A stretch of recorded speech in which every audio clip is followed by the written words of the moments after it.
Welcome, ladies and gentlemen, to this week's weekly wrap. A little bit of a change of scenery the last few weeks. Today we come to you live from the Brothers World of Entertainment car park here on Anderson Street, launching straight into the weekend's games. Our under-18s, they've been pretty strong throughout the season, and they come up against Innisfail Leprechauns, who are also going quite strong in what was the top of the table clash. Down a couple of troops, but unfortunately we weren't quite strong enough as we went down 20 points to 18 against a very good Leprechauns under-18 side. Bobby Berg, he was obviously away at the weekend as well with the North Queensland Marlins under-13s. I know that he's keen to sink his teeth into this week so that they can get back into the winner's circle next weekend.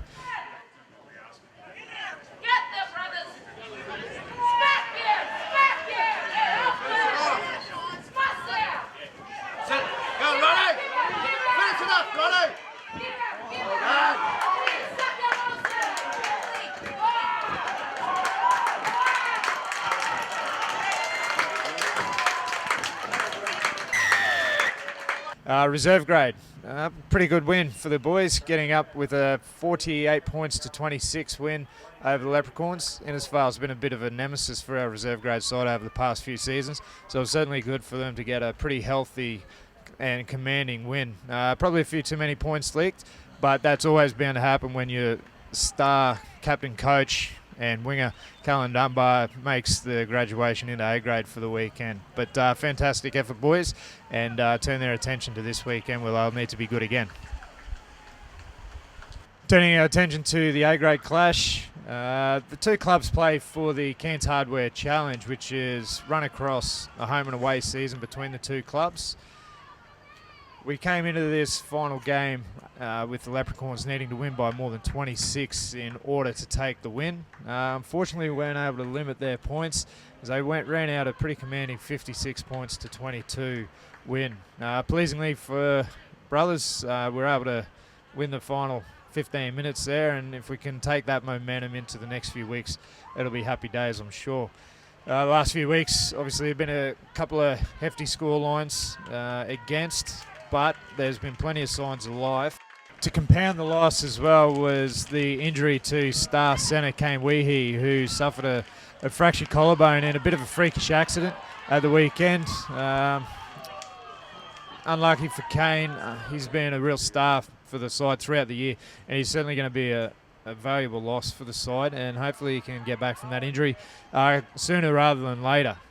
This week we lead into games against arch nemesis Suburbs out at Gordonvale in what really is a bit of a climax for the side as well. We need to get back into that winner's circle, and we have probably no better opportunity coming up against a Suburbs side that's always tough to beat, and regardless of what their position on the ladder, they're always hard to get across, especially when they're at home.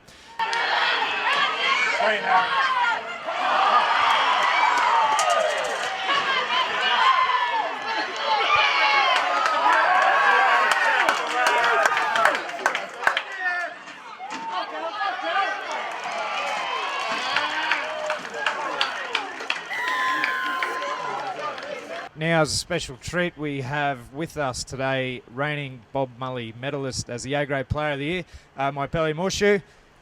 Pele currently starring for the CQ Capras in the Intrust Super Cup. How's the change-up in intensity, especially on the training paddock, been?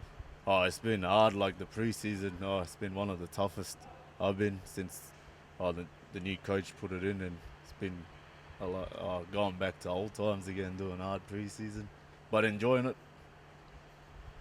Mate, the Capras, they've been a little unlucky of late, going down in a couple of tight ones, but they really started the season well with a couple of big scalps. What was your favourite win so far this season? Oh, there's two games that we really, if we could always play that against Burleigh, in Burleigh. They're one of the toughest people to beat if you play there. Oh, you would know their crowd's just into you all the time. And against PNG, but at home, but they're one of the strongest people I ever played. Yeah, they just run hard and tackle hard. Very physical clash. The old show and go still there, creating a few opportunities for yourself and your outside men with that? Yeah, it's still there. Kim's with the confidence in the knee, I really looked after my knee and getting a bit of confidence to run And and the boys outside me are really running the right things to make my shine go good, and got the speed too. I think I'm the fastest at the club. Mate, you were mentioning just before off camera that you might be in the running for a couple of awards this year. Can you talk us through those? Nah, probably just an idiot on the piss. What happened to Mr. Dad? Dad of the year. Yeah. I'm in the running for. I think so. They said they're gonna send me a mail. I'm one of the top 3 Dad of the Year, believe it or not. With Jonathan Thurston and Chris Williams. Yeah. Jonathan Thurston's second. Chris is third, and I'm first. Excellent effort, mate. And just finally, what's your prediction for the Intrust Super Cup this year? Yeah, we got a couple of hard games coming up, and we're really, because we don't have much games and a couple of hard teams, and yeah, we still want to make the finals. It's always just to put a bit of thing back into the community, because Capras is a pretty, like, brothers is here, and like we down there, they really love us, and we just want to get the support back and attract more big name players to our club. The Brown Park faithful, they're always known to be, pretty rabid supporters. They're always very vocal, and they're very much behind their team. Have you been really thankful for the support that you received from the local crowd in Rocky?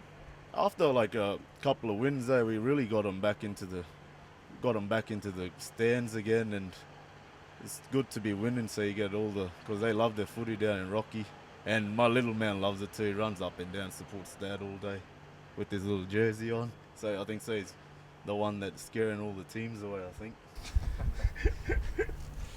So that's it for this week's weekly wrap. As mentioned, we turn our attention to this week against the Suburbs. Cockaroos. The Suburbs Cockatoos out at Gordonvale this Saturday night. So get out and support your local footy. And until next week, Go the fish. go fish.